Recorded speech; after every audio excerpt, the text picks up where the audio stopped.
It's your choice whether you believe that goodness or not. I will show you truly how good God is, and I could hear God speaking to me directly through the pages. He showed me the vision for Kingdom Foundations when I was reading. With Kingdom Foundations, I want you all to believe in God's goodness.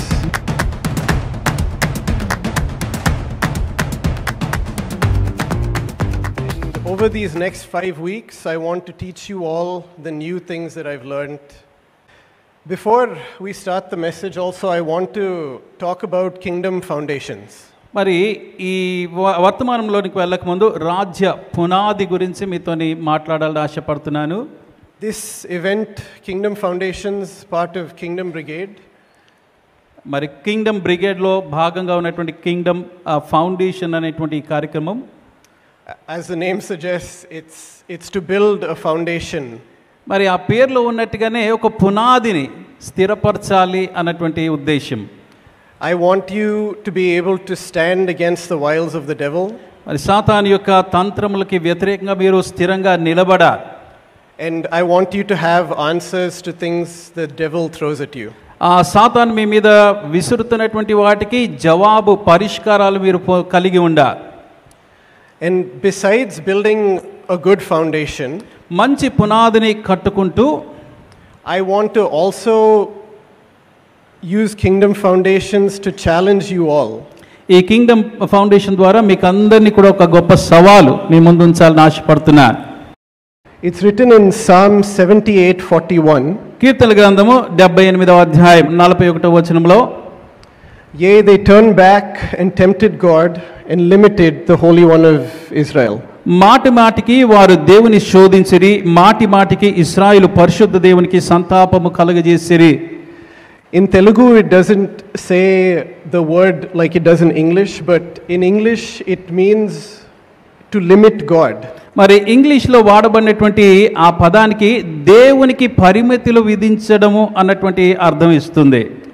It means God had a supply that was uncomprehendable by the Israelites. Israel అసలు ఊహించలేనటువంటి ఆశ్చర్యరీతిగా సమృద్ధిగా దేవుడు ఇజ్రాయెల్కి ఇవ్వాలని ఆశపడుతున్నాడు. But they didn't believe God's goodness. అయితే దేవుని యొక్క మంచితనమునందు ఇశ్రాయేలు సంపూర్ణ విశ్వాసం ఉంచలేదు. With Kingdom Foundations, ఈ కింగ్డమ్ ఫౌండేషన్ ద్వారా I want you all to believe in God's goodness. దేవుని యొక్క మంచితనంలో మీరు సంపూర్ణ విశ్వాసం ఉంచాలి అని ఆశపడుతున్నారు. I believe if you just know how good God is and how much He loves you, దేవుడు ఎంత మంచివాడో, దేవుడు మిమ్మల్ని ఎంతగా ప్రేమిస్తున్నారో మీరు అర్థం చేసుకుంటే, you will have no fear. మీరు ఇక భయం ఉండదు మీకు. You can possess all the promises that God said yes and amen to for you. దేవుడు మీ నిమిత్తము అవును ఆమేన్ అనేటువంటి ప్రతి ఆశీర్వాదాన్ని మీరు స్వతంత్రించుకోగలుగుతారు. So let's pray before I start the message today. కనుక వర్తమానంలోనికి వెళ్ళక ముందు దేవుని తోటి ప్రార్థనలో మనం చూద్దాం. Thank you, Father. తండ్రి, నీకే వందనాలు. Thank you for this good Saturday you've given us. ఈ మంచి దినాన్ని మాకు అనుగ్రహించినందుకు నీకు వందనాలు నాయనా. Thank you for blessing me with this opportunity to preach your word. నీ వాక్యాన్ని బోధించేటువంటి అవకాశాన్ని అనుగ్రహించినందుకు నీకు వందనాలు చెల్లిస్తున్నాను. Give me a word specifically for your people today. ఈరోజు నీ బిడ్డలకి నీ వాక్యాన్ని ప్రత్యేకంగా అందజేయండి. And thank you because you've given us wisdom and understanding for today. ఈరోజు కావాల్సినటువంటి జ్ఞానం వివేచన మాకు అనుగ్రహించినందుకు నీకే వందనాలు. In Jesus' name, amen. యేసు నామములో ప్రార్థిస్తున్నాము తండ్రి, ఆమేన్. Let's go to Hebrews chapter 1 verses 2 and 3. హెబ్రీయులకు రాసిన పత్రిక 1వ అధ్యాయము 2-3 వచనాలు చూద్దాం. Hath in these last days spoken unto us by his Son, whom he hath appointed heir of all things, by whom also he made the worlds. ఈ దినముల అంతమందు కుమారుని ద్వారా మనతో మాట్లాడెను.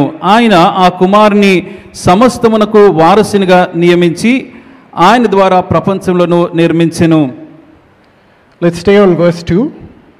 2వ వచనాన్ని గమనిస్తే, we see that it's written by whom also he made the worlds. ఆయన ద్వారా ప్రపంచములను నిర్మించెను అని రాయబడి ఉంది. It's also written in the book of Revelations that Jesus was the Lamb of God slain from the foundation of the world. ప్రకటనల గ్రంథంలో మనం చూసినట్టయితే భూమికి పునాదులు వేయబడక ముందే యేసుక్రీస్తు ప్రభువారు దేవుని గొర్రెపిల్లగా వధింపబడినటువంటి విషయం రాయబడి ఉంది. That means since the beginning, అనగా ఆరంభం నుంచి కూడా it was God's plan to send Jesus to save us. మనం రక్షించడానికి యేసు ప్రభువారిని మన కోసం ఇక్కడికి పంపించడము దేవుని యొక్క ప్రణాళిక అండి. Can you imagine creating a creation in which 90% would reject you? మరి ఒక సృష్టిని మీరు కలుగజేసినప్పుడు అందులో 90% మంది మిమ్మల్ని తృణీకరించేయడం ఉంటారు అన్న విషయాన్ని మీరు ఊహించగలరా? And in that remaining 10%, ఆ మిగిలినటువంటి 10%లో కూడా 99% refuse to believe that you're this good. మరి 99% మంది ఆయన మీరు మంచివారని నమ్మడానికి తృణీకరించడం. And can you imagine having to send your own child to die for this creation? మీరు కలుగజేసిన సృష్టిని రక్షించడానికి మీ సొంత కుమారుని పంపించడం అన్న విషయాన్ని అసలు ఊహించగలమా? That's the love that God has for us. మరి తండ్రి అయినటువంటి దేవుడు అది మన నిమిత్తం చేశాడు. It's written in the book of Luke లూకా సువార్తలో that Jesus increased in wisdom and stature and favor in the sight of God and man. మరి యేసుక్రీస్తు ప్రభువారు దేవుని దయందును మనుషుల దయందును వర్ధిల్లుచు ఉండెను అని వ్రాయబడి ఉంది. The angel said that Jesus was born Lord.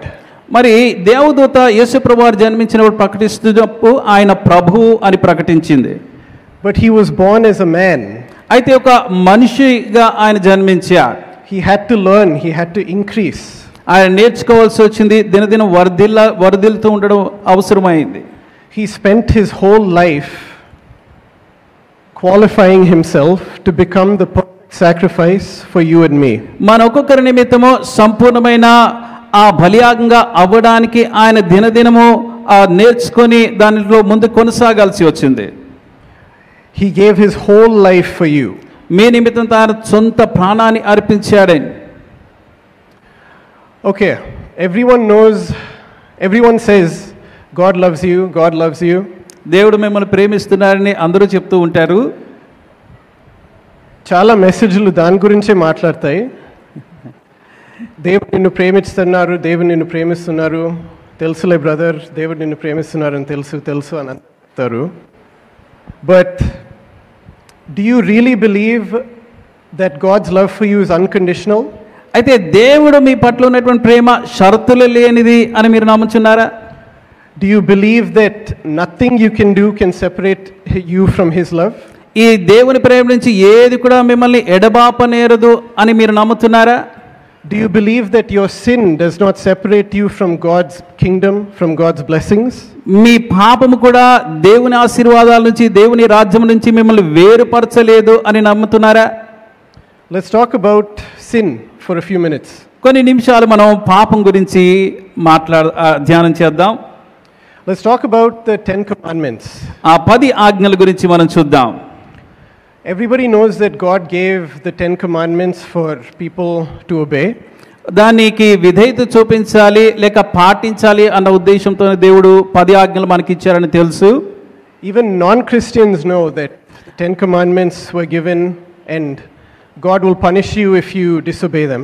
క్రైస్తవేత్తలకు కూడా దేవుడే ఆ 10 ఆజ్ఞలు ఇచ్చారని, దానికి విధేయత చూపించకపోతే దేవుని శిక్ష వస్తుంది అని క్రైస్తవేత్తలకు కూడా తెలుసు. Thou shalt not kill, thou shalt not commit adultery, thou shalt not steal. నీవు నరహత్య చేయకూడదు, వ్యభిచరించకూడదు, దొంగలించకూడదు.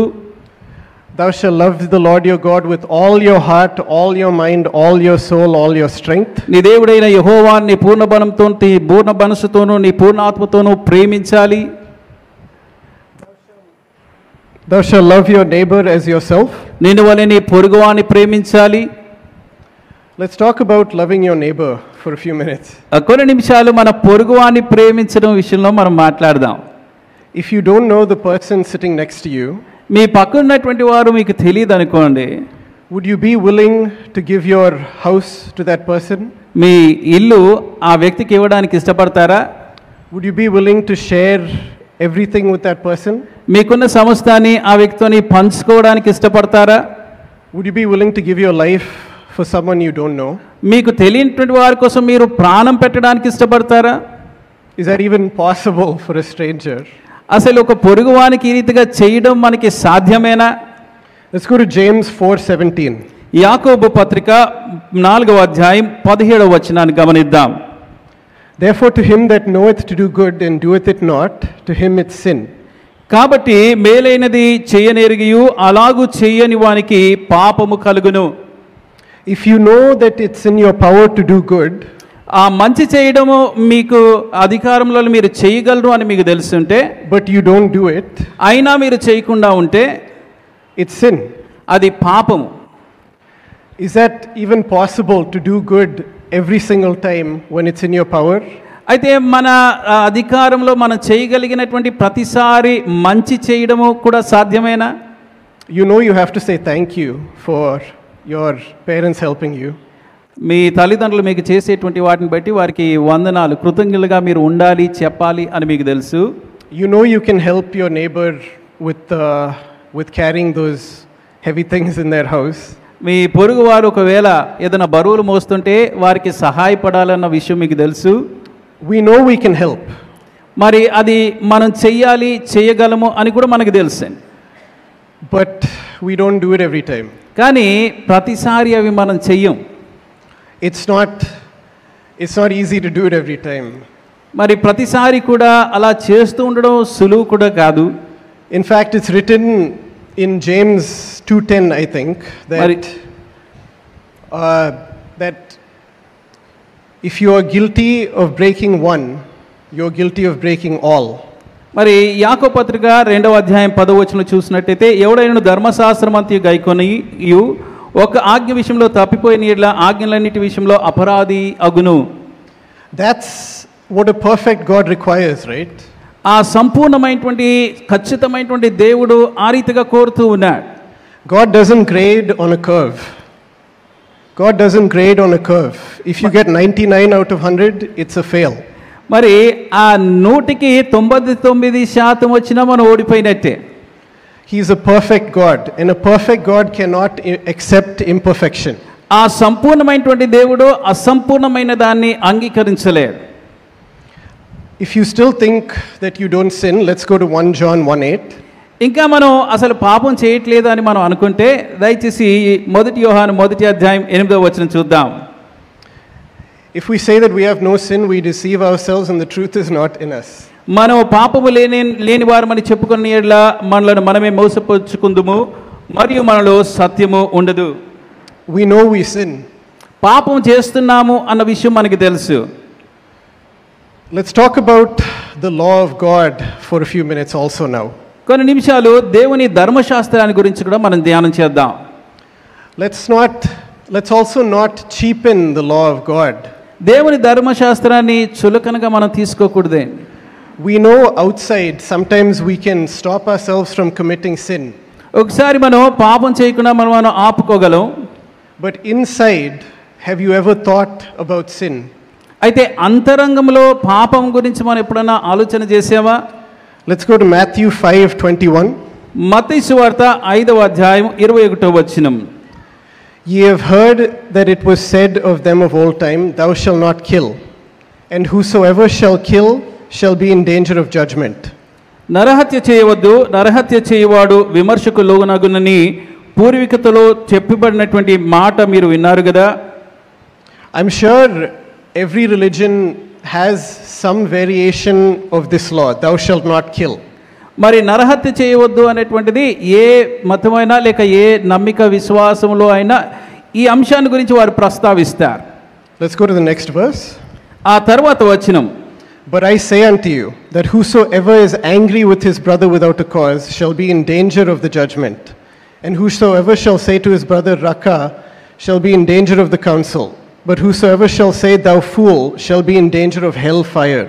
నేను మీతో చెప్పినదేమనగా తన సహోదరుని మీద కోపపడు ప్రతివాడు విమర్శకు లోనగును, తన సహోదరుని చూచి వ్యర్థుడా అని చెప్పువాడు మహాసభకు లోనగును, ద్రోహి అని చెప్పువాడు నరకాగ్నికి లోనగును.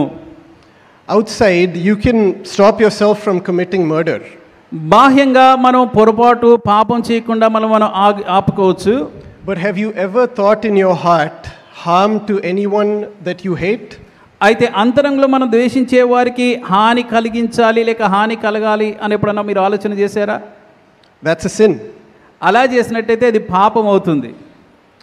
Let's go to Matthew 5:27.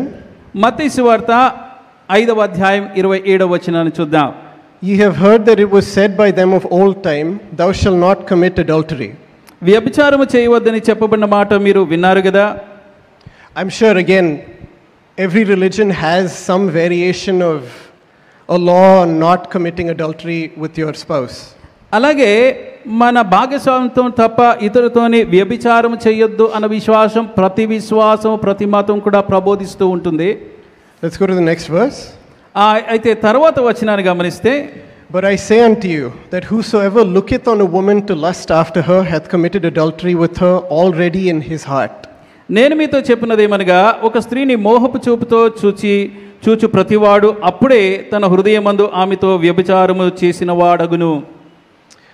Jesus says again, it's what's in your heart that matters.